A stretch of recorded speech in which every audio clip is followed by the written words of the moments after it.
Well, I don't know about you, but as I get older, I'm almost always running behind. Things just don't happen like they used to. And after 8 months with this shipping container sitting in my driveway, it's finally going to be turned into an office. So with the window opening cut in, the fabrication done, it's time to wood frame the interior, spray foam the whole thing, and then finish the inside and put it to work.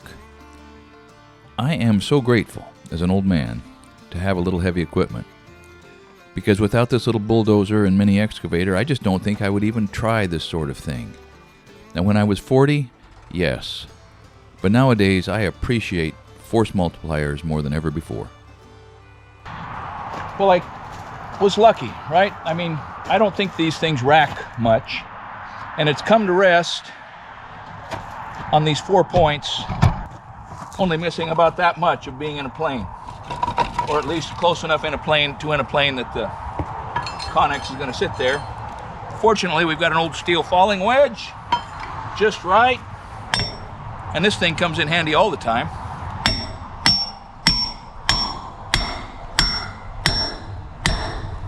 That'll lift the house. So the only way that I'm connecting these interior walls, this furring, to the exterior steel box is with self-drilling deck screws through this ledger and into the tubing at the top corner. And then, of course, also with regular wood deck screws into the plywood floor. I'm betting, and I think I'm right, that the spray foam insulation is going to effectively glue everything in place. So it should be bulletproof.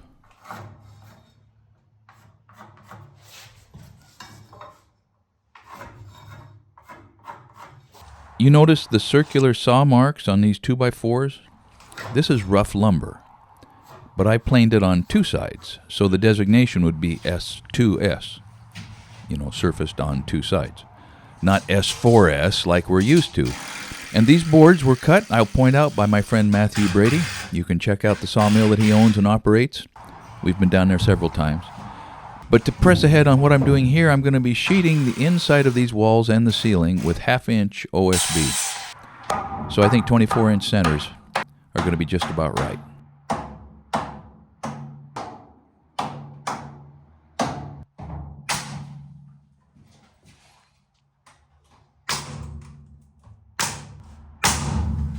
So straightening these things in this metal building is like harder than I thought. It's nothing like framing out on a deck or in a house.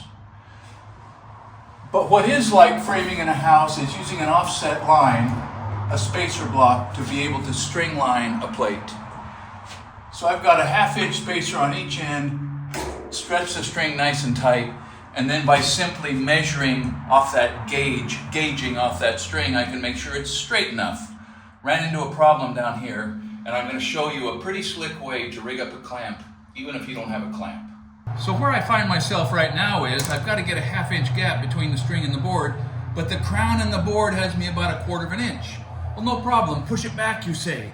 But I'm on a ladder and I can't push it back and hold it and measure it and all of that. I need a clamp, don't I? Or I need a spreader off the other side, but I don't want to do that. But I have a screw gun, a hammer, and a wood chisel, which all add up to a pretty good clamp for a case like this. Watch this.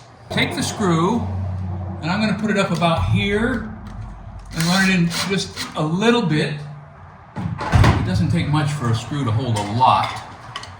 And then take my hammer, engage the claws on the head of that screw, take my wood chisel for a spacer, anything will work. And right now, you see, I can push that back and control it. That's a 1/2 inch. We're not falling off our ladder. We've got the screw started right here.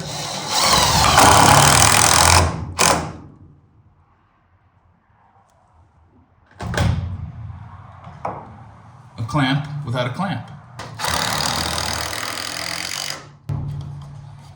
That ain't going nowhere. Okay, I'm gonna caulk this in. It's a huge guessing game. I'm using siliconized acrylic latex caulk. That's the way it's paintable if I need to. I think it'll adhere. I'm going to apply it to the inside of this angle iron. If it squishes out, I can strike it off and it'll be fine. Down here, I have to not block the weep holes that are in the window and allow a channel to get out through the weep holes that I left in the welding. So, roll the dice.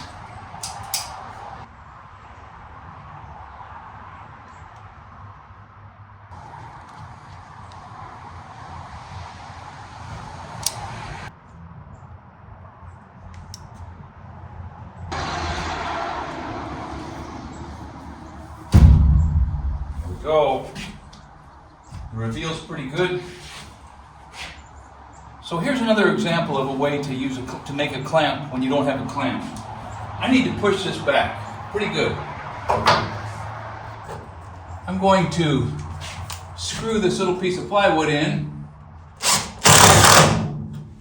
and then by simply twisting this, see that? It puts a load on that window out against that steel piece. I'm going to do several of those. Top, bottom, and side. Let's do this side right here. Down about like that. You can do the same thing with nails. But screws are so much handier.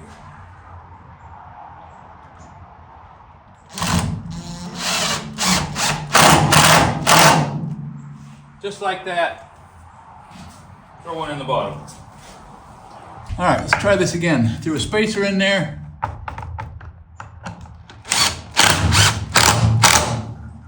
And then flex that out. And so you're probably asking yourself, what the heck just happened, Wadsworth? I just saw you running some screws into some little pieces of plywood and bam, now it's built. Well, my excuse is it was tricky to film this by myself. The light was bad. So what? It's not tricky right now to film the as-built. Here's what I did and why. So I mentioned something about these 2x4s, but why 2x4s? Because this Connex is strong, right? I used 2x4s and I brought them in so that there's clearance back here. Most of these framing choices were driven by the fact that I'm using spray foam insulation. There's going to be room to get a thermal barrier back here between the cold condensing steel and the warm, rottable second growth Douglas fir, which Matthew sawed for me. Now, I was not able to maintain that gap everywhere.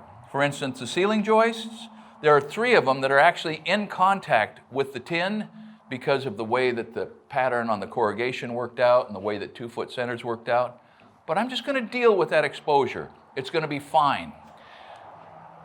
Back to the idea of how tricky it is to frame in a structure where you can only attach down here through the plywood, and you can only attach with the screws that you saw me put in through the ledgers that are into the tubing at the top corners. That made a lot of sort of ambiguity, and especially when I got down to the end, and this opening is actually a little racked. I couldn't just plumb the 2x4s at the end. I had to square and parallel the 2x4s at the end in order to get this opening right. So the fastening to the bottom plate and the top plate is done with toenails, 8-penny nails, 1 on one side and 2 on the other. That makes a very nice connection. And a nail gun makes it happen right now. Screws up through the top plate into the ceiling joist and a toenail or 2 back in there where it was hard to get at. Reiterating that all of these decisions are driven by the spray foam. That stuff is hard, it's tough, and it is going to glue this thing together. Now, once the spray foam is in, and that's coming in the next video, I'm going to sheet continuously the walls and the ceiling, and there is one partition right down at the end that's going to get a door. That partition will go in afterwards so that if the use case changes for this in the future, that partition can come out and it'll just be clean, dry storage. So spacing, I want 24 inches on center on the side walls, but when I got down here on the end, I just kind of got carried away because I like 16-inch centers, and so across the end it's 16 inches on center. Here are the 2 places, one right up there, 3 places. One over here and one over here, that the back of these boards is going to be up against steel that is going to sweat. So there could be some degradation up there, but I decided not to use pressure-treated lumber there or anywhere else. I didn't have it, I didn't want to buy it, and my rationale is, you know, pressure-treated lumber is pressure-treated with nasty stuff. That's why it doesn't rot, or at least it rots slowly. And so, you know, do I want pressure-treated lumber everywhere with those toxins or whatever's in those boards sort of in the air that you're breathing in the office? I don't think so. Even if the spray foam is outgassing for a while, something nasty, and undoubtedly it will, at least my conscience will tell me that there's no pressure treatment happening inside of anybody's lungs.